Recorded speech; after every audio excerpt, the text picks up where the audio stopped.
Picture this. You just got your paycheck. For about 30 seconds, you feel like a king. Then you open your favorite shopping app, see those new sneakers you've been eyeing, and suddenly your cart is full. 2 weeks later, you're eating instant noodles and wondering where the money went. Sound painfully familiar? You're not alone. Millions of smart, hardworking people in their 20s, 30s, and even 40s are stuck in this cycle.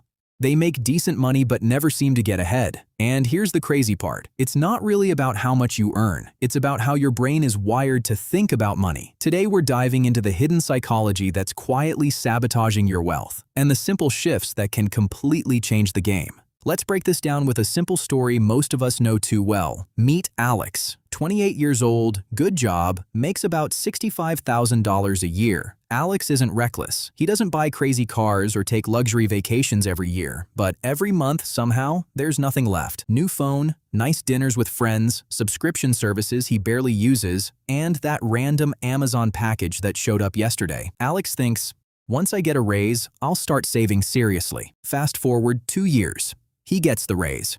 Now he makes $78,000. You know what happens? His lifestyle quietly upgrades to match. Better apartment, nicer clothes, more eating out. And once again, nothing left. This is called lifestyle inflation, and it's one of the sneakiest psychological traps out there. Your brain gets used to a certain level of comfort incredibly fast. What felt like a luxury yesterday becomes today's normal. Psychologists call this hedonic adaptation. We adapt to good things so quickly that they stop bringing the same joy, so we chase the next thing.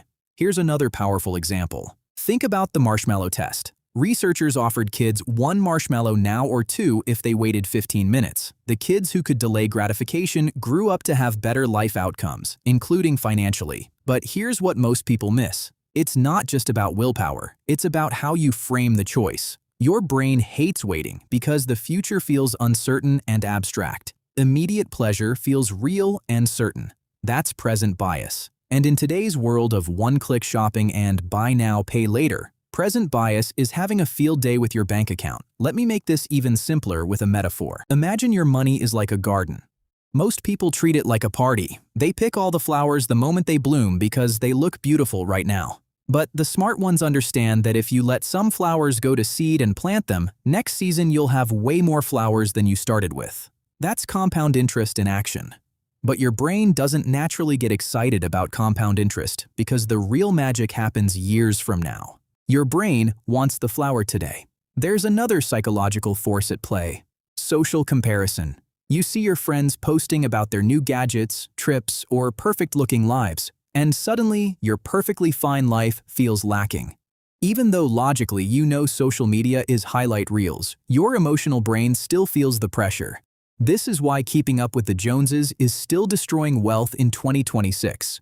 It just happens on Instagram and TikTok now. Insight section. So what's the deeper truth here? Wealth isn't primarily built by how much you earn. It's built by how much of what you earn you keep and put to work. And keeping money requires going against your natural instincts. The people who build real wealth don't have superhuman discipline. They understand their brain's tricks and design their life to work with their psychology. Take the story of 2 friends, Sarah and Mike. Both started with similar salaries in their mid-20s. Sarah was naturally more impulsive with money.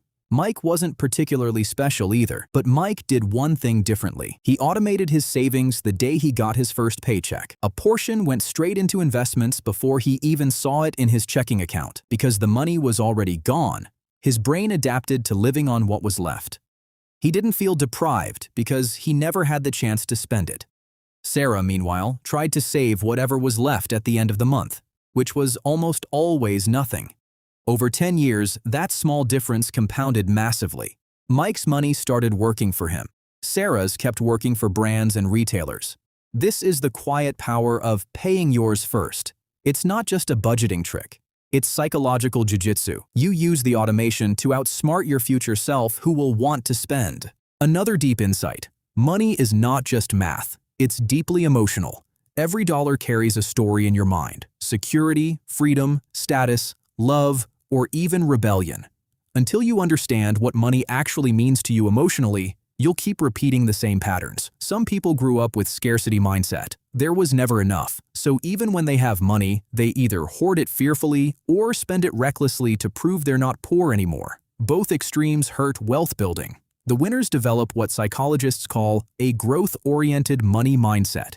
They see money as a tool that can grow if treated properly, not as something to be feared or worshipped. So what should you actually do differently starting this week? First, make the invisible visible. Track every single expense for just 30 days. Not to feel guilty, but to see the patterns. You'll be shocked how much small purchases add up. Awareness alone rewires your brain. Second, automate ruthlessly. Set up automatic transfers to savings and investments the day you get paid. Treat it like a non-negotiable bill. Your future self will thank you. Third, use the 10-second rule for purchases over $50. Wait 10 seconds and ask yourself, will this still matter to me in 30 days? Most impulse buys die right there.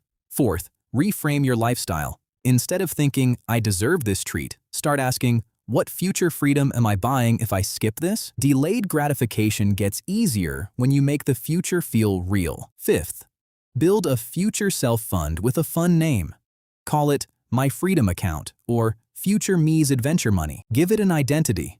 Your brain responds better to emotional stories than cold numbers. And finally, surround yourself with the right influences.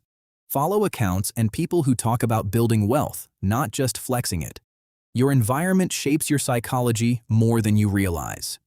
Here's the thought I want to leave you with. Your brain was never designed for modern money. It was designed for survival in a world that no longer exists, but you have something powerful. The ability to become aware of your own wiring and gently work with it instead of against it.